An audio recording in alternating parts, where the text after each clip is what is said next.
8 मई मोहिनी एकादशी के दिन चुपचाप गाय को खिला दे। एक छोटी सी चीज, 1 महीने के अंदर करोड़पति बन जाओगे। नमस्कार दोस्तों, स्वागत है आप टीवी चैनल में। आज हम आपको ऐसी दुर्लभ जानकारी बताने जा रहे हैं। मोहिनी एकादशी के दिन गाय को एक चीज खिला देते हो तो आपकी जन्मों जन्मांतर की गरीबी हमेशा के लिए समाप्त हो जाएंगी।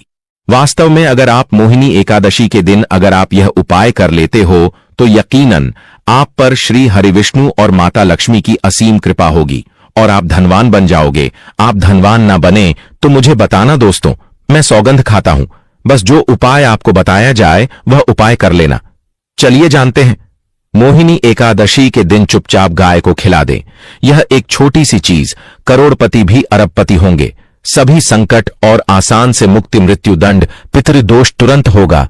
पूरे साल आपके भरे रहेंगे। अन्य धन के भंडार यूं कहें कि आपकी 7 पूछतें तक करेंगी। रूपों पैसों पर राज बैंक बैलेंस बढ़ता चला जाएगा। आपके घर में वेतन है वह कभी खर्च नहीं होगा और बढ़ता ही जाएगा। सभी दुख दर्द संकट कष्ट दूर हो जाएंगे, दूर, और सभी सुख आपके कदमों में आ जाएंगे। सभी सुख आपके कदम चूमेगी।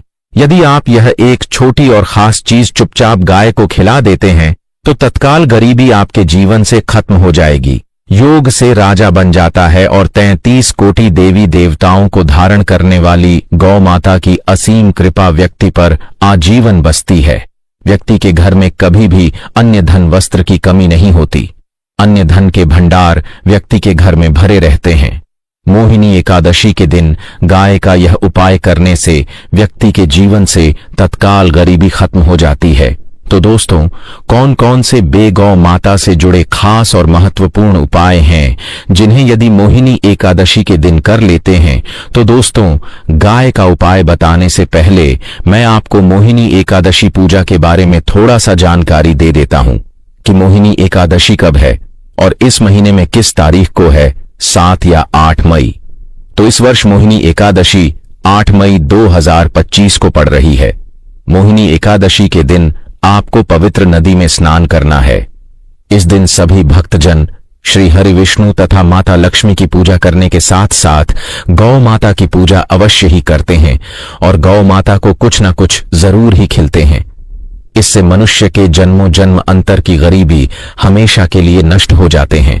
दोस्तों, जिस दिन का इंतजार दुनिया भर के हर पंडित, एस्ट्रोलॉजर और हर हिंदू भाई हैं को रहता है, वह दिन अब आ गया है। दोस्तों, आपकी जानकारी के लिए बता दें, हिंदू धर्म में मोहिनी एकादशी बहुत ही धूमधाम से मनाई जाती है। इसमें सबसे पहले भगवान विष्णु की पूजा की जाती है, माता तुलसी की पूजा की जाती है, देवी देवताओं की पूजा की जाती है और जो भोग बनाया जाता है वह विष्णु और माता लक्ष्मी और उनकी विधि विधान से पूजा की जाती है। गौ माता की पूजा की जाती है, लेकिन इनमें सबसे ज्यादा महत्व मोहिनी एकादशी का माना जाता है। शास्त्रों में, वेद पुराणों में साफ साफ लिखा हुआ मोहिनी एकादशी के दिन श्री हरि विष्णु और माता लक्ष्मी जी का आशीर्वाद प्राप्त करने का सबसे सुनहरा दिन होता है। इस दिन भगवान विष्णु, माता लक्ष्मी जी बहुत ही ज्यादा प्रसन्न मुद्रा में होते हैं और अपने दोनों हाथों से अपने भक्तों पर कृपा बरसाते हैं। एक तरफ दोस्तों, मान्यता है मोहिनी एकादशी के दिन जो सूर्य होता है वह अन्य दिनों के मुकाबले सबसे ज्यादा प्रकाशमान होता है। मोहिनी एकादशी के दिन सूर्य देवता को आगे दिया जाता है। महिलाएं मोहिनी एकादशी का व्रत रखती हैं। दोस्तों, अगर आप नहीं जानते तो आपकी जानकारी के लिए बता दें, एक व्यक्ति की कुंडली में अगर चंद्र ग्रह की स्थिति अच्छी है तो उसे व्यक्ति का भाग्य हमेशा उसका साथ देता है। वह व्यक्ति जिस कार्य को भी शुरू करता है उसे कार्य में उसको सफलता प्राप्त होती है। इसीलिए मोहिनी एकादशी को हमारे हिंदू धर्म में बहुत ही ज्यादा विशेष और खास महत्व दिया गया है। आप लोगों की जानकारी के लिए बता दें, मोहिनी एकादशी के दिन 52 तरीके के शुभ योग बन रहे हैं। कई सालों के बाद सूर्य का प्रकाश इतना प्रकाशमान होगा जितना कभी नहीं हुआ। 130 साल में ऐसा दुर्लभ संयोग बनने जा रहा है। लक्ष्मी योग, ग्रह योग, नक्षत्र योग, अमृत सिद्धि योग जैसे शुभ योग का निर्माण हो रहा है, क्योंकि मोहिनी एकादशी के समय में पूरे दिन का व्रत करना चाहिए और श्री हरि विष्णु और माता लक्ष्मी का आशीर्वाद प्राप्त होता है। मोहिनी एकादशी के दिन ब्रह्म मुहूर्त में सोकर नहीं उठ सकते हैं, किसी पवित्र नदी में जाकर स्नान नहीं कर सकते हैं, पूरे दिन का व्रत नहीं रख सकते हैं। वैसे तो दोस्तों, स्नान और प्रातः का विशेष ही महत्व होता है, लेकिन इस दिन अगर आप ज्योतिष शास्त्र तंत्र शास्त्र के अनुसार एक गाय वाला उपाय विधि विधान से के दिन चुपचाप गाय को खिला दे, एक छोटी सी चीज 1 महीने के अंदर करोड़पति बन जाओगे। इस दिन सभी वक्त जन श्री हरि विष्णु तथा माता लक्ष्मी की पूजा करने के साथ साथ गौ माता की पूजा अवश्य ही करते हैं और गौ माता को कुछ न कुछ जरूर ही खिलते हैं। अब आप सोच रहे होंगे कि गाय को ऐसा क्या खिलाने से और ऐसा क्या उपाय करने से आपको भगवान विष्णु और माता लक्ष्मी का आशीर्वाद मिल सकता है। तो दोस्तों, आपने देखा होगा जब भी आपके घर पर दिवाली की पूजा होती है या धनतेरस की पूजा होती है या फिर एकादशी की पूजा होती है, तो आपके घर वाले गौ माता की पूजा जरूर करते हैं और गौ माता को जो भोग होता है उसमें से कुछ ना कुछ खिलाते हैं, ज्यादा नहीं तो 2 पूरी अवश्य ही खिलाते हैं। तो दोस्तों, आपको इस उपाय को मोहिनी एकादशी वाले दिन ही करना है और सूर्य देव को आगे देना है और उनकी विधि विधान से पूजा करना है। इस बार जो मोहिनी एकादशी क्योंकि इस वीडियो में आपको गौ माता से जुड़े उपाय के बारे में बताने वाले हैं, जिन्हें करने से आपके जीवन के जो भी दुख दर्द संकट है या कामयाबी होने में कोई बाधाएं आ रही है, सभी से छुटकारा मिलने वाला है। यूं कहें कि आपके जीवन में अपार धन सुख, कभी भी धन से संबंधित परेशानी नहीं रहेगी। यदि आपकी जिंदगी प्रबल हो जाएगी, धन प्राप्ति के योग्य बन जाएंगे और जीवन में सदैव अन्य धन के भंडार आपके घर में भर रहेंगे। अन्य धन वस्त्र कभी कमी नहीं होगी। आपको बता दें, इस होली भगवान विष्णु की पूजा के साथ साथ हनुमान जी मंगल देवता और भगवान शनि देव की भी पूजा जरूर करनी चाहिए। आपको बता दें कि इस दिन यदि आप हनुमान जी और मंगल देवता भगवान शनि देव की पूजा करते हैं तो मंगल का ग्रह जनित दोष भी दूर हो जाता है।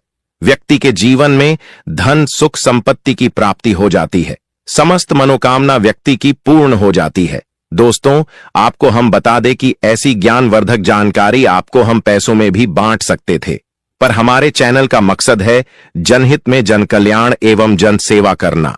इसीलिए आपके लिए जो जानकारी बताते हैं वह फ्री में बताते हैं। इसीलिए आप इस वीडियो को भी जरूर लाइक करें। और दोस्तों, मैं आपसे एक अनुरोध और करना चाहूंगा कि आप अपनी राशि कमेंट बॉक्स में जरूर डाल दें, जिससे कि आपकी राशि के अनुसार हम आपको कुछ ऐसे उपाय बता सके जिससे आपको लाभ की प्राप्ति हो। क्योंकि हम राशि से जुड़े उपाय भी आपको बताते हैं, तो आप कमेंट बॉक्स में अपनी राशि हमें जरूर बताएं या अपना नाम बताएं, जिससे आपके लिए कुछ हम ऐसे उपाय बता सके। साथ में जय गौ माता अवश्य लिखें दोस्तों। साथ ही से जो नए साल का एक उपाय तो जरूर करना है। गाय का उपाय बताने से पहले एक उपाय आपको बता दें। इस उपाय को लाइक जरूर करें। क्या करें कि शाम के समय आंवले के पेड़ के नीचे आपको सरसों का चौमुखी दीपक, आटे का दीपक बनाना है। चौमुखी दीपक में आगे की बाती लगाकर सरसों के तेल का दीपक जला देना है। आटे का दीपक बनाएं, जो मुख्य तेल डालें उसमें बाती ही डालें। लाल वाली कलावे की दीपक जला दें। 4-4 बाती लगाकर चारों दीपक मतलब 4 भाग उसके बन जाएं। हर एक भाग को जलाएं और बीच में 2 सबूत फूल वाले लौंग भी डाल दें। फिर देखिए कैसे चमत्कार आपके जीवन में होता है। शाम के समय जलाकर उसे छोड़ें, मनोकामना मांगकर छोड़ दें। दोस्तों, अभी तक अपने चैनल को सब्सक्राइब ना किया हो तो जरूर कर लें, इससे आपको और भी ज्ञानवर्धक जानकारी सीधे माध्यम से प्राप्त हो सके। दोस्तों, यह गौ माता वाला उपाय बहुत ही प्रभावशाली उपाय बताया। मैंने आपको इस उपाय को जरूर करें, बहुत ही लाभकारी उपाय बताया है, बहुत ही आपको लाभ देगा यह उपाय। और अब बात करें गौ माता से जुड़े कौन कौन से उपाय आपको इस दिन मतलब गाय से जुड़े, जिन्हें करने से व्यक्ति को 7 पीढ़ियों तक बैंक बैलेंस की कमी नहीं होती, दुख दर्द संकट कष्ट दूर हो जाते हैं और सभी सुख व्यक्ति के कदमों में आ जाते हैं। तो दोस्तों, मोहिनी एकादशी के दिन आपको भगवान विष्णु माता लक्ष्मी माता की विधि विधान से पूजा करना है और उसी के साथ गौ माता की पूजा अवश्य करना है। और गौ माता को जो भोग अक्षय तृतीय पूजा के लिए बनाया गया था, उसे भोग से 2 पूड़ी जरूर ही खिला देनी है। सूखी पूरी नहीं खिलाना है। पूड़ी के ऊपर आप मिठाई या कोई सब्जियां हलवा जो भी बनाया है वह आपको गौ माता को जरूर ही खिलाना है। दोस्तों, हर एक और मांगलिक काम में गौ माता या उनसे जुड़ी चीज जैसे गाय का गोबर, गोमूत्र, गाय का दूध अथवा गाय के दूध से बना घी जरूर शामिल करें। इससे आपको पुण्य भाव की प्राप्ति होगी। सनातन परंपरा के अनुसार जिस घर में गाय होती है उसे घर से जुड़े सभी वास्तु दोष स्वयं खत्म हो जाते हैं, क्योंकि पंचम्या के बिना कोई भी पूजा पाठ और हवन सफल नहीं होता।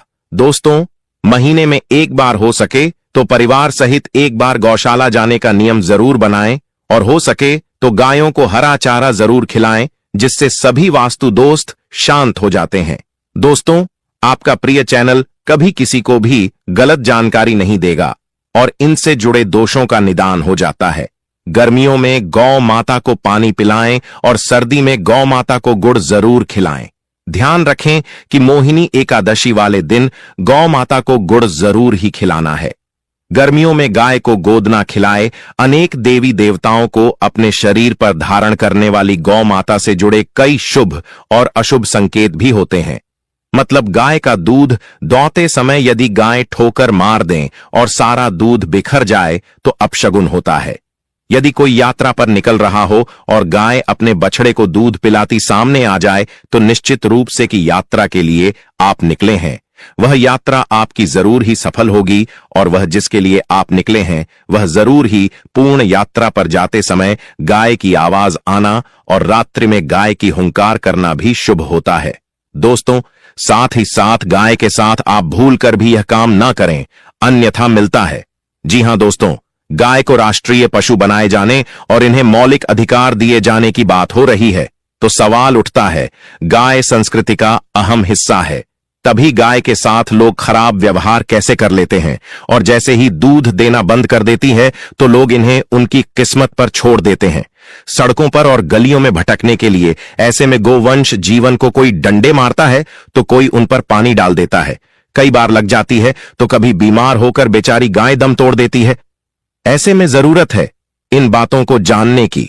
गाय को लेकर शास्त्रों में क्या कहा गया है, आपको कैसा व्यवहार करना चाहिए। क्या दोस्तों, गाय को कभी भी मारना पीटना नहीं चाहिए। शास्त्रों में गाय को माता का दर्जा दिया गया है। गाय को मारने वाला माता को मारने पीटने वाले के समान पाप का भाग्य समझा जाता है। नरक लोक में वर्षों तक कष्ट भोगना पड़ता है। अगले जन्म पशु योनि में मिलता है कि गौतम मुनि ने गलती से गाय को डंडा मार दिया था, जिस गाय की मृत्यु हो गई थी, और इस पाप से मुक्ति के लिए इन्हें वर्षों तक तपस्या करनी पड़ी। इसलिए यह मोहिनी एकादशी भगवान श्री कृष्ण जी ने बैल स्वरूप में आए वृद्ध आश्रम का वध कर दिया था, जिससे मुक्ति के लिए भगवान श्री कृष्ण को संपूर्ण तीर्थ को एक कुंड में बुलाना पड़ा और इस कुंड में स्नान से वह पाप मुक्त हो गए थे।